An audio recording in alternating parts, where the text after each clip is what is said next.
For a lot of you that were thinking of coming to New York, this is now New York in broad daylight in what looks like Midtown. So I guess at some point a bunch of kids, single mom kids, decided to take over the streets. And if you were thinking of coming to New York, now you would think this would might be happening in the dead of night, but no, this is what's happening in broad daylight right here in Manhattan. It's wild!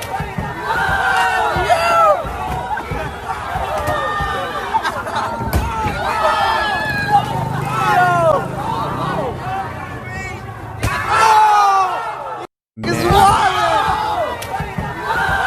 So for people thinking that, oh, it must have been something that set all these kids off, etc.,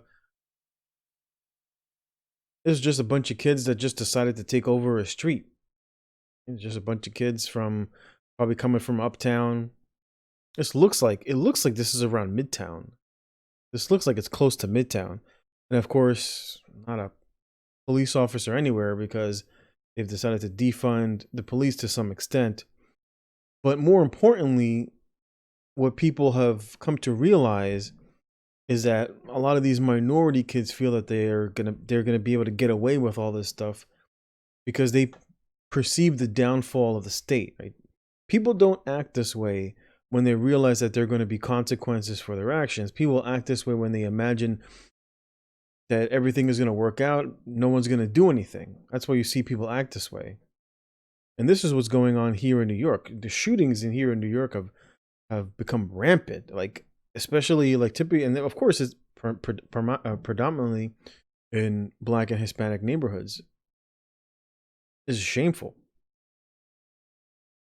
It's completely shameful. It's such a sad state of affairs here in New York to imagine that this is what New York looks like in broad daylight. In broad daylight, no less. What a shame. How the mighty have fallen.